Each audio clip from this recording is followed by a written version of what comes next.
Assalamualaikum warahmatullahi wabarakatuh.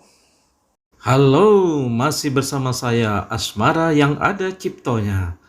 Apa kabar Anda? Semoga tetap sehat dan senantiasa dalam lindungan dan limpahan rahmat dari Allah Subhanahu wa Ta'ala, Tuhan yang Maha Esa. Amin.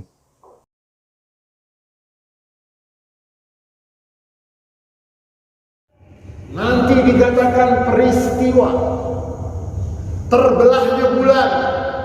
Ada surat Al-Qamar. Iqtarabatis sa'atu wansyaqqal qamar. Kiamat sudah benar-benar dekat dan bulan telah terbelah. Peristiwa mukjizat bulan terbelah terjadi di bulan Sya'ban.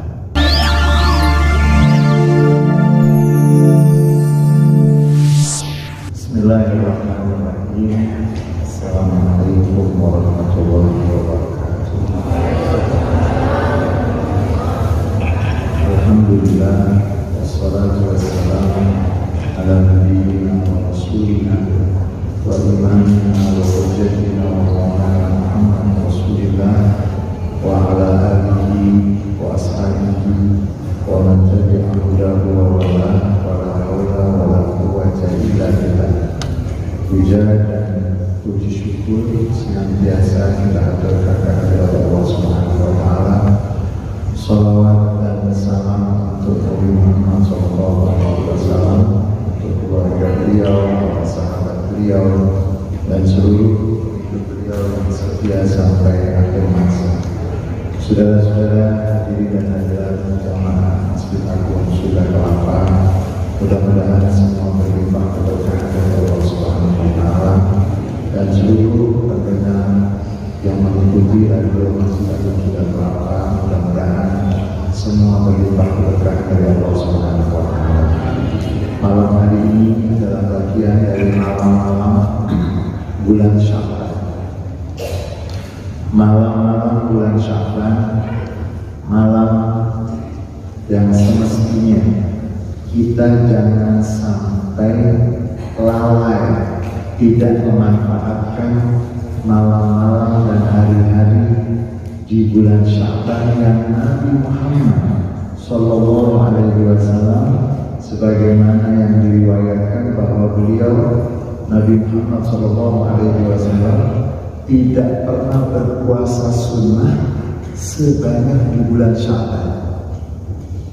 Sampai salah seorang sahabat Nabi, anak muda yang merupakan seorang anak muda yang paling dan termasuk yang dicintai oleh Nabi, dan ayahnya pun juga dicintai oleh Nabi, Usamah bin Zaid bin Al-Harithah radhiyallahu anhu wa ardhahuma. Usamah putra dari Zaid bin Al-Harithah. Zaid bin Al-Harithah adalah anak angkat Nabi Muhammad SAW. Tidak ada sahabat Nabi Muhammad yang namanya disebut secara eksplisit dalam Al-Quran kecuali Zaid bin Al-Harithah. Di dalam surat Al-Ahzab, walamma qada Zaid minha waqara, nama sahabat Nabi yang disebut secara eksplisit hanya satu orang, yaitu Zaid bin Al-Harithah. Zaid bin Al-Harithah adalah anak angkat Nabi yang pernah menjadi budak, kemudian menjadi anak angkat Nabi, yang sampai waktu itu sesuai dengan adat istiadat masyarakat pada waktu itu, anak angkat disandarkan namanya, dinisbatkan namanya atau bahasa kita mungkin binnya, Zaid bin Muhammad. Zaid anak Muhammad. Budaya pada waktu itu, tradisi pada waktu itu, anak angkat namanya dinisbatkan, disandarkan kepada ayah angkatnya. Bahkan budaya dan adat istiadat pada waktu itu di sana, anak angkat seperti anak kandung. Anak angkat seperti anak kandung, dapat warisan dan seterusnya. Islam datang untuk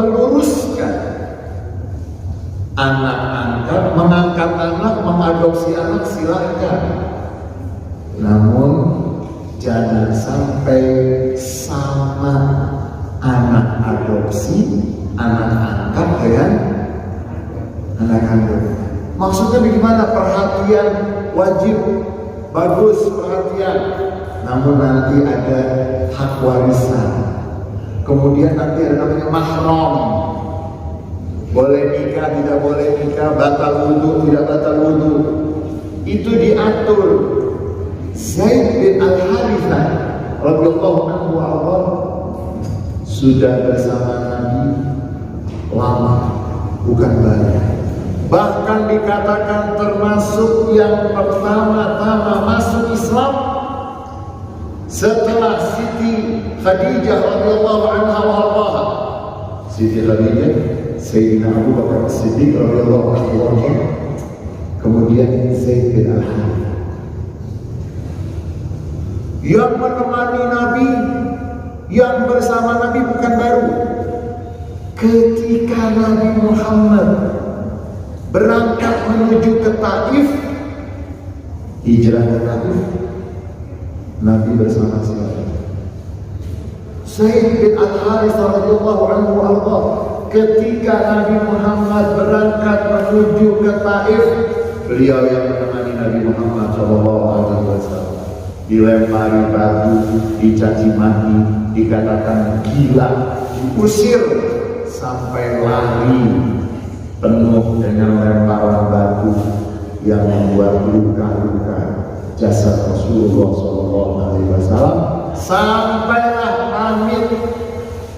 pamit untuk berteduh di kebun anggur. Diizinkan pemilik kebun anggur mempersilahkan Nabi Muhammad dan Zaid bin Al-Harithah untuk berteduh di kebun anggur dan dilayani oleh yang mendapatkan tugas dari pemilik kebun tersebut, yang menjadi pengurus kebun itu namanya Adas. Adas siapa? Siapa? Namanya Adas.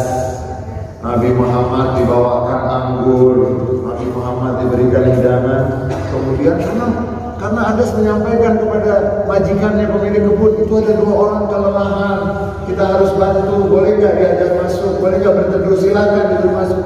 Diberikan anggur, diberikan hidangan. Nabi Muhammad ketika diberikan hidangan, beliau akan makan, beliau baca Bismillahirrahmanirrahim. Adas terkejut. Adas bilang, sudah lama saya tidak mendengar orang membaca Bismillahirrahmanirrahim. Dulu waktu di kampung saya sering dengar orang baca Bismillahirrahmanirrahim, tapi di sini nggak ada. Baru kali ini saya mendengar lagi. Nabi Muhammad tanya, kamu memangnya kampung kamu di mana? Di Menteng. Kampung kamu di mana? Kampung saya di Nainawa. Nainawa itu sebelah mananya Sunda Kelapa, jauh. Nainawa itu wilayah di Irak. Nabi Muhammad begitu diberitahu, dari mana? Dari Nainawa. Di situ ada saudaraku, namanya Nabi Yunus bin Matta. Kita tahu semua kisah Nabi Yunus alaihissalam. Nabi Yunus, Nabi yang waktu berdakwah kepada kaumnya bandel, diminta untuk taat kepada Allah, nawar sana nawar sini. Nabi Yunus bilang, ya udah saya tinggal kamu semuanya, gak mau tahu suruh. Nabi Yunus, kalau bahasa kita kesel, bahasa kita loh, tapi bukan seperti itu, karena beliau seorang Nabi. Ditinggal, begitu ditinggal, mau meninggalkan lokasi itu harus naik perahu. Gua tahunya perahunya sudah penuh. Nabi Yunus maksa mau. Ya udah, namanya orang maksa bagaimana? Kasih. Begitu dikasih, di tengah laut ombaknya Akhirnya mereka mengatakan perahu kita kelebihan muatan, kelebihan beban, harus dikurangi. Ayo siapa yang mau keluar? Gak ada yang mau. Supaya adil bukan arisan, bukan diundi. Begitu diundi, mana kan dimasukkan? Keluar Yunus bin Matta. Ulang lagi Yunus bin Matta. Yunus bin Matta. Ya sudah, nggak ada alasan lagi. Tidak punya alasan yang lain lagi. Rupanya ada ikan yang besar sedang muak. Ikan yang besar masuk ke dalam perut ikan yang besar di tengah malam yang gelap, dibawa sama ikan kemana? Ancol-ancol samudera mana gitu. Terus Nabi Yunus di dalam perut ikan tersebut tidak berhenti. La ilaha illa anta subhanaka inni kuntu minadh dhalimin. La ilaha illa anta subhanaka inni kuntu minadh dhalimin. La ilaha illa anta subhanaka inni kuntu minadh dhalimin. Baca terus, nanti ada riwayat yang mengatakan para malaikat mengatakan, ya Allah, kami mendengar suara sayup-sayup. Allah itu kan maha mendengar. Bagi kita sayup-sayup, bagi Allah dari kedalaman laut, di kegelapan laut dan kegelapan malam, di dalam perut terdengar suara disuruh keluar karena membaca la ilaha illa anta subhanaka inni kuntu minadh dhalimin. Kalau seandainya dia tidak bertasbih, la labitha fi batnihi ila yaumi yub'atsun. Kalau dia tidak membaca tasbih, dia akan berada di dalam perut ikan tersebut sampai hari dibangkitkan manusia. Yang menyebabkan keluar tasbih. Makanya kita dianjurkan begitu punya masalah gelap, sempit, ruwet, ingat apa? Seruwet-ruwetnya masalah kita gak masuk ke dalam perut ikan. Kalau tidak, beliau bertasbih, la bisa fi qawsihi la yaumi yub'atsun. Nabi Yunus balik lagi, kemudian begitu balik lagi ke kaumnya udah nungguin di pelabuhan Tanjung Priok. Sudah nunggu, mereka taubat semuanya mereka. Adas yang menjaga kebun di Taif tersebut berasal dari wilayah Nainawa. Adas bertanya, sudah lama saya nggak pernah dengar orang membaca Bismillahirrahmanirrahim semenjak saya nggak di kampung saya. Dulu di kampung saya sering dengar. Di mana kampungmu Nainawa? Di situ ada saudaraku Yunus bin Matta. Kalau begitu kamu siapa? Kok kamu kenal dengan Nabi Yunus bin Matta? Rasulullah mengatakan, aku adalah utusan Allah. Kami para nabi bersaudara, hanya saja dilahirkan dari perut ibu yang berbeda-beda. Adas cium tangan, cium kening kepalanya. Makanya orang Timur Tengah itu kalau menghormati kiai bukan cium tangan. Tapi jangan dipraktikkan di Indonesia. Budayanya berbeda. Orang Timur Tengah itu kalau kita kan cium tangan. Kalau Timur Tengah itu banyaknya mereka kalau menghormati kiai itu dipegang kepalanya, dicium keningnya. Kalau di sini repot. Itu nanti yang dikatakan budaya itu bisa berbeda-beda. Selagi tidak bertentangan dengan aturan agama, maka budaya tidak ada masalah. Mau pakai wayang deh, boleh nggak wayang? Wayang apa lagi? Ada wayang, ada apa lagi?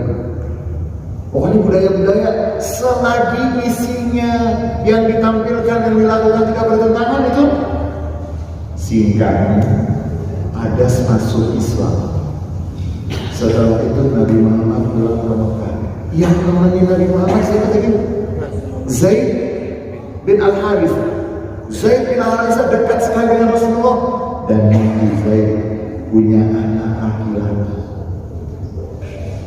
namanya Usama bin Zaid.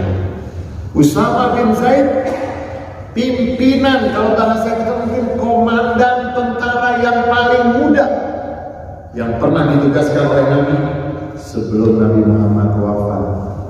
Beberapa waktu Nabi menugaskan Usama bin Zaid untuk memimpin pasukan. Tapi karena dengar Rasulullah sakit, pasukan Usama bin Zaid itu gak langsung meninggalkan Madinah, ada di dekat-dekat kota Madinah sambil menunggu update berita tentang kesehatan. Ternyata Rasulullah meninggal dunia. Usama dan pasukan kembali lagi ke Madinah. Selesai Nabi Muhammad dikuburkan, selesai para sahabat radhiyallahu anhum wa ardhahum mengubur jenazah Rasulullah, kemudian memutuskan bahwa sebelum mengubur jenazah Rasulullah, para sahabat sudah memastikan siapa yang menjadi khalifah, siapa yang menjadi pengganti atau penerus Rasulullah SAW. Sebelum Nabi dikuburkan sudah sepakat khalifahnya adalah Sayyidina Abu Bakar As-Siddiq radhiyallahu anhu Allah. Dan begitu Nabi Muhammad sudah dikubur, meskipun dalam keadaan duka, tapi hidup harus berjalan. Meskipun dalam keadaan sangat sedih, tapi hidup visi misi yang dibawa oleh Rasulullah SAW tidak berhenti. Salah satunya apa yang dilakukan oleh Sayyidina Abu Bakar As-Siddiq. Usama karena sudah ditunjuk oleh Rasulullah, saya juga sekarang yang akan memberangkatkan Usama. Karena Sayyidina Abu Bakar sudah bersumpah, semua yang Nabi lakukan aku akan lakukan. Aku gak bergeser sedikit. Makanya sampai ngasih makan orang yang buta, dalam beberapa riwayat itu orang yang buta Yahudi sering dikasih makan oleh Nabi Muhammad. Begitu Nabi Muhammad wafat, dikasih makan siapa? Yang menyuap itu Sayyidina Abu Bakar. Si buta ini bilang, kok tangannya beda? Tangannya beda. Akhirnya Sayyidina Abu Bakar menangis beberapa waktu. Yang biasa memberikan kamu makan itu sudah meninggal. Loh, berarti yang baru meninggal kemarin kan Nabi Muhammad. Berarti yang ngasih saya makanan. Jadi Sayyidina Abu Bakar melakukan semua yang Nabi Muhammad, gak mau bergeser sama sekali. Dan kembali kepada Usama dan Zaid bin Al-Harith. Usama ini anak muda, komandan paling muda yang pernah ditunjuk oleh Rasulullah SAW untuk memimpin pasukan. Ayahnya kepada Zaid bin Al-Harith meninggal dunia di mana? Meninggal dunia di perang namanya perang Mu'tah. Mu'tah bukan Mut'ah. Kalau Mut'ah kawin kontrak. Mu'tah jangan sampai salah. Ada Mut'ah namanya kawin kontrak. Tapi kalau Mu'tah, mim, hamzah di atas wawu, ta, kemudian tak marbutoh. Mu'tah sekarang satu lokasi di wilayah selatan Jordania. Perang di situ namanya perang Mu'tah. Nabi tidak ikut, tapi Nabi ketika memberikan arahan kepada pasukan sebelum dilepas dalam apel, kira-kira bahasanya itu apel Nabi Muhammad mengatakan, bendera dipegang oleh Zaid bin Al-Harithah. Jika Zaid bin Al-Harithah gugur, bendera dipegang oleh Ja'far bin Abi Thalib. Kalau Ja'far bin Abi Thalib gugur, bendera dipegang oleh Abdullah bin Rawah. Jika Abdullah bin Rawah meninggal dunia atau gugur, kamu pilih siapa yang kamu lihat layak untuk menjadi pimpinan, yang menjadi komandan dalam pertempuran tersebut. Peristiwa itu Nabi tidak ikut, tapi dalam beberapa penjelasan para ulama seakan-akan Nabi memberikan gambaran seperti film. Kalau ini gugur, ini gugur. Makanya tradisi ulama sirah, ulama yang mencatat sejarah Nabi Muhammad itu memiliki tradisi kalau perang Nabi Muhammad ikut langsung, ikut secara langsung, maka dinamai ghazwah. Ghazwah kalau perang yang Nabi Muhammad ikut langsung. Tapi kalau perang yang Nabi Muhammad gak ikut langsung namanya sariyah. Perang Nabi gak ikut, Nabi tidak ikut, Nabi hanya memberikan arahan, Nabi hanya namanya sariyah. Kecuali perang Mekah, Nabi gak ikut, tapi dinamakan ghazwah. Kenapa?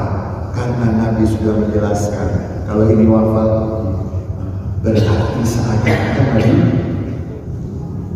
Dan Zaid bin Al-Harithah gugur di peristiwa perang Mekah tersebut.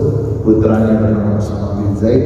Karena Zaid bin Al-Harithah dijuluki Hibbu Rasulillah, seorang yang sangat dicintai oleh Rasulullah. Putranya pun juga dijuluki Hibbi Rasulillah, orang yang dicintai dari orang yang dicintai oleh Rasulullah. Usama bin Zaid ini akrab sekali dengan Nabi, dekat sekali dengan Nabi, manja sekali dengan Nabi. Usama bin Zaid ini juga radhiyallahu anhu arwah yang pernah kedatangan orang minta dispensasi pengurangan hukuman terhadap anggota keluarganya yang harus terkena hukuman rajam. Datang ke Usama, kamu kan dekat sama Nabi Muhammad. Siap, itu yang akan terkena hukuman rajam itu keluarga bangsawan. Nanti malu kalau harus dihukum. Usama bin Zaid orang baik, polos, datang ke Nabi. Wahai Rasulullah, itu keluarga situ itu yang akan terkena, akan dijadi hukuman rajam, minta keringanan. Mereka itu keluarga baik, mereka keluarga terhormat. Nabi Muhammad marah, kumpulkan para sahabat di masjid, kumpulkan. Di situ nanti hadis tentang Nabi Muhammad ketika berpidato dalam keadaan marah dan wajahnya memerah. Makanya para ulama itu mengatakan Nabi Muhammad kulitnya putih apa sawo matang. Kalau kulit Nabi Muhammad itu sawo matang, waktu marah bukan merah, setengah-setengah biru. Sawo matang. Ihmarra wajhu Rasulullah, wajah Rasulullah memerah. Itu artinya apa?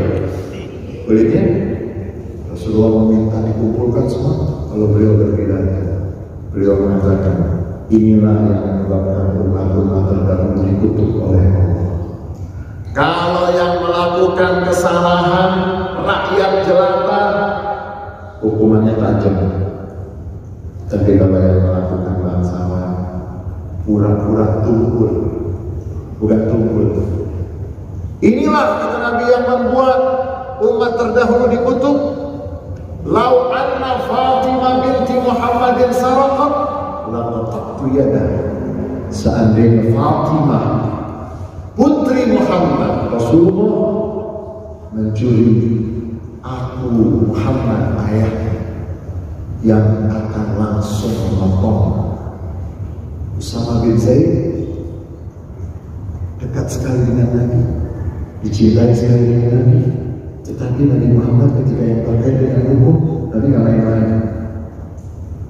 Yang A harus bilang A, B harus bilang B. Usama bin Zaid akhirnya merasa malu dan minta maaf, tapi lagi tidak murka dengannya, hanya mengingatkan secara tegas. Nah, dalam riwayatnya Usama bin Zaid pernah bertanya kepada Nabi terkait dengan bulan Sya'ban. Jadi kita tadi sudah kemana-mana tuh mau ngapain? Ngomongin bulan Sya'ban. Riwayatnya dari Usama bin Zaid. Usama bin Zaid kan akrab sama Nabi.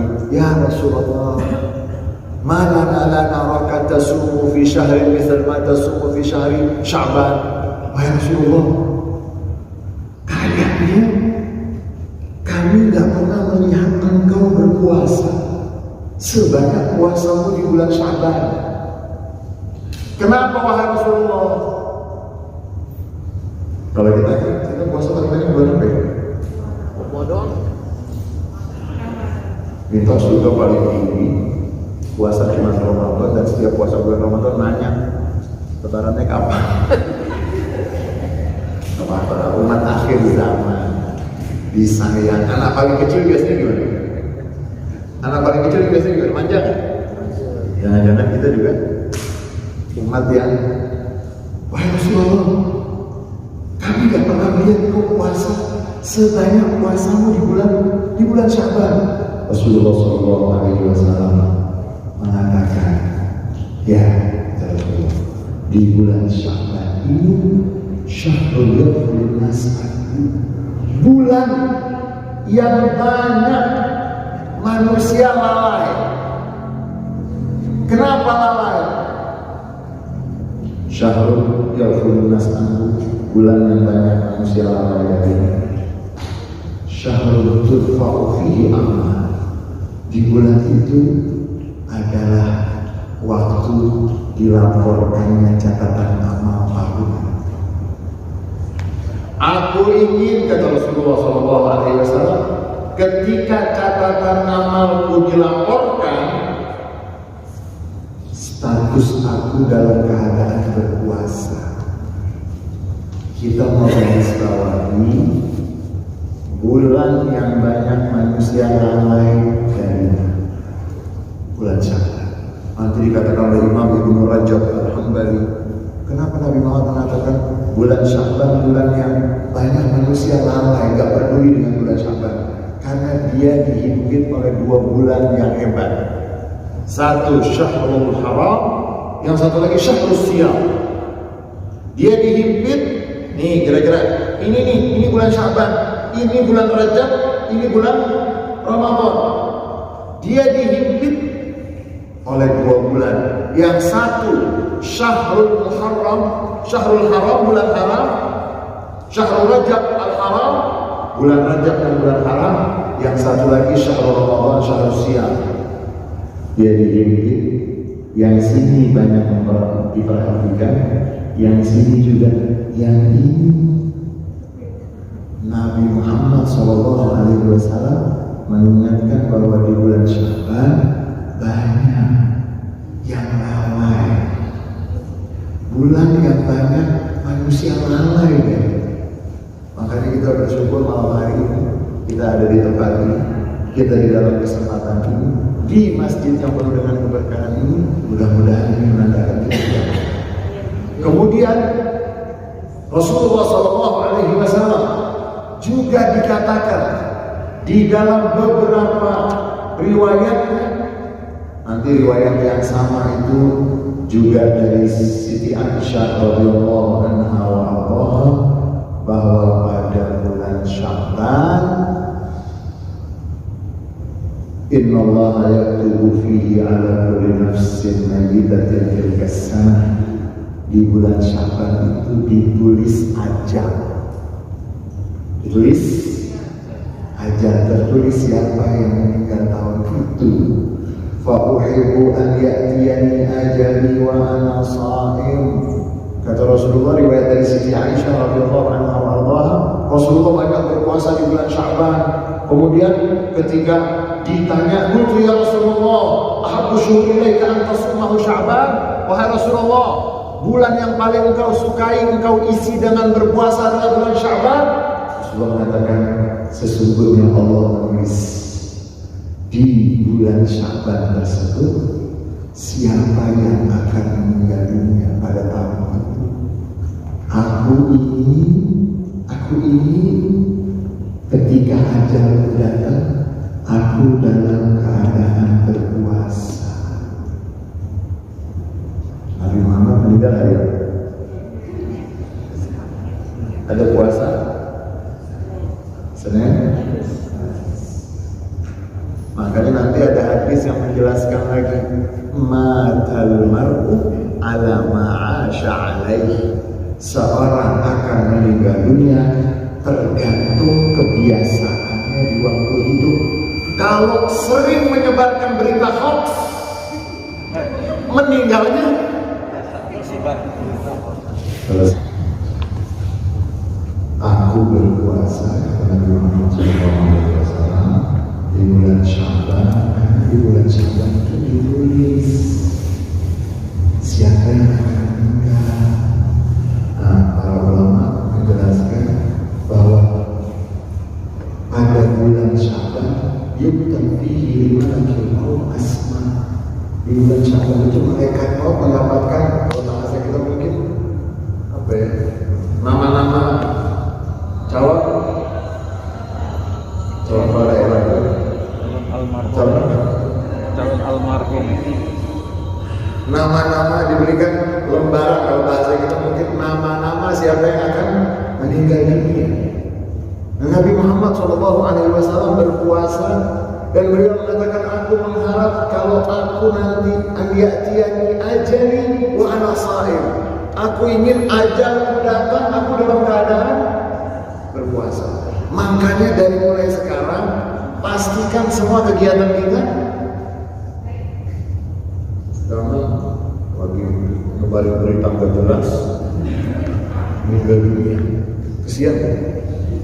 Tapi kalau selalu yang di-share kalimat-kalimat yang indah, yang menginspirasi, yang menyejukkan, yang mendamaikan, begitu dia meninggal baru mengirim apa? Kebaikan. Baru mengirim informasi dan berita yang lain. Kemudian di antara yang terkait juga dengan bulan Syaban, nanti dikatakan di bulan Syaban turunnya ayat innallaha wa malaikatahu yusholluna 'alan nabi ya ayyuhalladzina amanu shallu 'alaihi wa sallimu taslima. Allahumma shalli 'ala sayyidina Muhammad wa 'ala ali sayyidina Muhammad. Di bulan Syaban turun ayat, sesungguhnya Allah dan para malaikatnya terus-menerus bersolawat kepada Nabi Muhammad.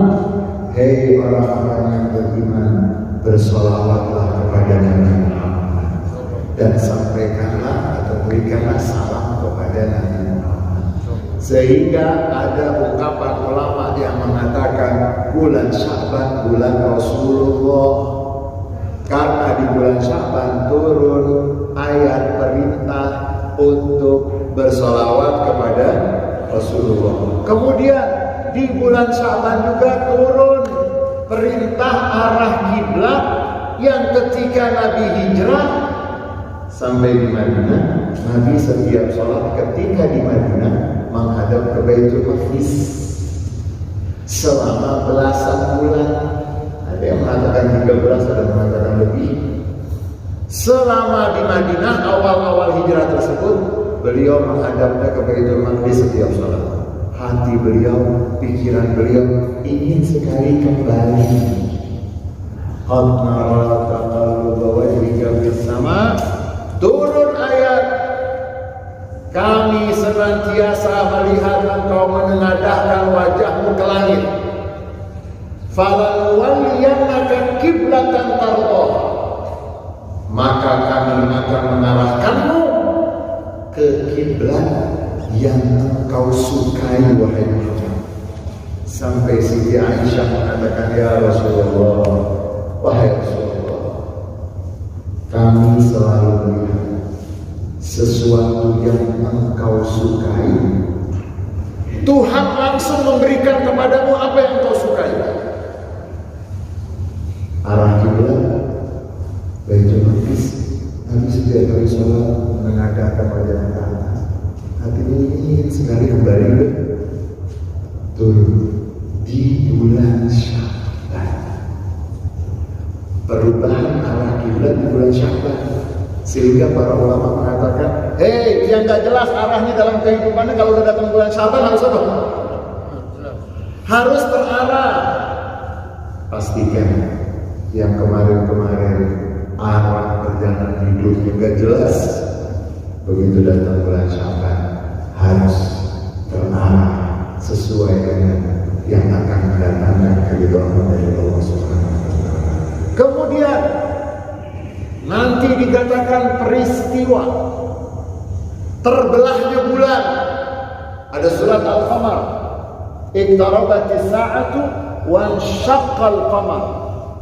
Kiamat sudah benar-benar dekat dan bulan telah terbelah.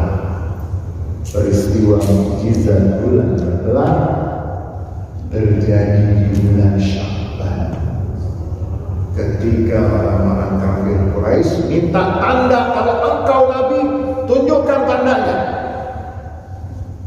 Minta ya Allah turunkan bulan dibelah ya. Ini jangan dipraktekkan. Anda bukan Nabi, saya bukan Nabi, cuma contoh aja. Dibelah, satu belahannya ada di Bukit Sofa, satu lagi di Bukit Arafah. Mereka yang melihat janjinya kan minta bukti. Begitu dikasih bukti, sihrun mustamir. Ini sihir. Jadi orang kalau sudah benci, sudah gak suka, sehebat apapun, sebagus apapun ditolak, hati-hati dengan benci, hati-hati dengan meletakkan cinta, karena benci dan cinta membuat buta. Sudah terbelah bulan, sihir. Dan dikatakan dalam beberapa buku sejarah, bahkan dari wilayah India ada prasasti, ada juga yang mengatakan di wilayah Cina prasasti yang tertulis di prasasti itu dikatakan prasasti ini ditulis di saat bulan terbelah. Dan ada pernyataan dari astronot, salah seorang astronot ketika turun ke planet ke bulan melihat ada bekas terbelah. Kemudian di bulan Sya'ban ada namanya nisfu Sya'ban, pertengahan bulan Sya'ban. Ustaz, katanya gak usah melakukan apa-apa. Ya sudah, kurangi baca WhatsApp.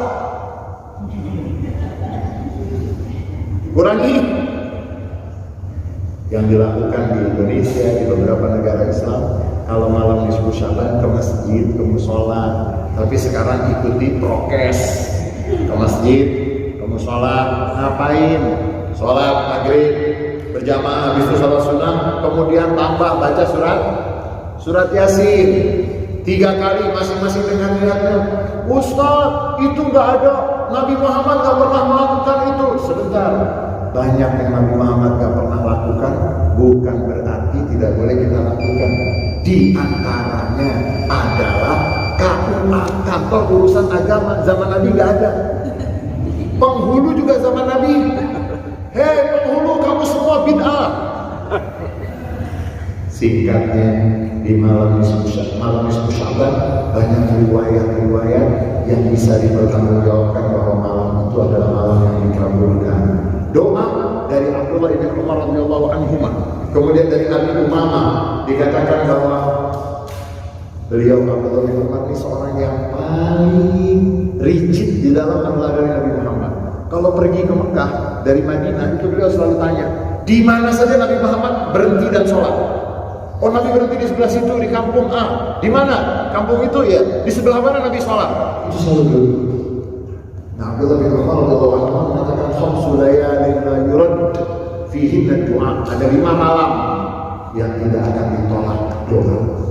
Malam itu adalah malam apa saja? Malam ini Lailatul Jumu'ah, malam Jumat. Wa awwalu lailatin min Rajab, yang kedua malam pertama bulan Rajab. Kemudian yang ketiga malam nisfu Sya'ban. Yang keempat malam Idul Fitri. Yang kelima malam Idul Adha. Kemudian malam nisfu Sya'ban dilakukan apa saja pada malam nisfu Sya'ban? Nanti diriwayatkan oleh Imam Al-Faqihi, seorang ulama yang meninggal di tahun 353, tahun 353. Berarti sekarang sudah berapa tahun yang lalu? Sudah berapa tahun yang lalu? Meninggalnya 353. Sekarang kita 1400. 1400? Kurangi 353 berapa? 1100. Sudah 1000 tahun yang lalu. Imam Al-Faqihi Al-Makki yang meninggal 353 di dalam kitabnya Akhbar Makkah, berita-berita tentang Mekah. Di dalam kitab tersebut yang ditulis, yang wafat penulisnya 353. Sudah lama atau baru? Beliau di sana menulis Zikru amali ahli Makkah Lailatul Nisfi min Sya'ban, bab yang menyebutkan tentang amal yang dilakukan oleh penduduk Mekah pada malam nisfu Sya'ban. Wajtihadihim fiha li fadliha, dan upaya keras mereka di malam nisfu Sya'ban karena keistimewaan malam nisfu Sya'ban. Apa yang mereka lakukan? Wa ahlu Makkah fima mawa ila al-yawm, dan penduduk Mekah dari masa yang lalu sampai hari ini. Penulisnya meninggalnya tahun berapa? 3. Berarti sudah menjadi tradisi belum? Sampai hari ini kata beliau, idza kana lailatul nisfi Sya'ban, apabila malam nisfu Sya'ban, kharaja 'amatur rijal wal nisa'i minal masjid. Keluar ramai laki-laki dan perempuan menuju ke Masjidil Haram maksudnya. Fasallu, mereka sholat, wa tafu, mereka tawaf, wa ahyau lailatahum hatta sabah, mereka menghidupkan malam tersebut sampai pagi. Bil qiraah fil Masjidil Haram, dengan membaca Al-Quran di Masjidil Haram. Mudah-mudahan kita semuanya bisa sampai ke Masjidil Haram untuk haji, untuk umrah, sampai ke Madinah berziarah Rasulullah SAW. Hatta yakhtimul Qur'ana kullah, di malam nisfu Sya'ban tersebut kebiasaan penduduk Mekah pada masa itu dan sebelumnya, mereka menghatamkan Al-Quran seluruhnya dalam satu malam itu. Wa yusallu, mereka sholat, wa man shalla minhum tilkal lailah, ada yang sholat, dan siapa yang sholat di antara mereka pada malam tersebut, mereka sholatnya mi'at rakaat, 100 rakaat. Kalau kita 2 rakaat aja susah. 100 rakaat. Fi kulli yaqra'u fi kulli rak'atin bil hamd. Setiap rakaat, setiap satu rakaat yang dibaca surat Al-Fatihah, wa qul huwallahu ahad 10 marrat. Setelah Al-Fatihah baca surat Al-Ikhlas 11 kali. Di 100 rakaat, Fatihah, Al-Ikhlas 11 kali. Ini tradisi yang tercatat dilakukan oleh penduduk. Jadi bukan orang Indonesia yang melakukan amal malam nisfu Sya'ban. Kemudian sedikit lagi, wa akhadhu min ma'i Zamzam, mereka mengambil air Zamzam pada malam tersebut, malam nisfu Sya'ban. Fasyaribu, mereka meminumnya. Wa qatasalu bihi, mandi dengan air Zamzam. Ustaz, di sini nggak ada air Zamzam, air sumur. Wa qatasalu bihi, mereka mandi. Wa khadda'uhu 'indahum lil marḍā, mereka simpan. Yang lebihnya mereka simpan untuk siapa? Untuk kalau ada yang sakit, dikasih air Zamzam yang diambil pada malam nisfu Sya'ban. Yabtaghu bidzalika barakah fi hadhihi lailah, mereka mengharapkan keberkahan pada malam tersebut. Mudah-mudahan Allah Subhanahu wa taala Allah membarik lana fi Rajab wa Sya'ban wa Ramadan wa inna alaihi bis-salati was-siyam wa tilawatil Qur'an wa adrikna lailatal qadar allati hiya khairun min alfi syahr. Mudah-mudahan Allah turunkan keberkahan kepada kita, kepada keluarga kita, kepada bangsa kita, kepada negara kita, kepada seluruh saudara-saudara kita sepanjang bulan Rajab, bulan Sya'ban, dan semoga Allah sampaikan kita ke bulan Ramadan dalam keadaan sehat, dalam keadaan baik, dan bisa menikmati bulan Ramadan dengan puasa, dengan sholat, dengan sedekah, dengan menghatamkan Al-Quran, dan mudah-mudahan Ramadan yang akan datang ini semua kita mendapatkan malam Lailatul Qadar, malam terbaik dari sekian bulan. sayyidina Muhammadin wa ala alihi wasallam. Wassalamualaikum warahmatullahi wabarakatuh. Terima kasih telah bergabung bersama kami. Semoga bermanfaat. Wassalamualaikum warahmatullahi wabarakatuh.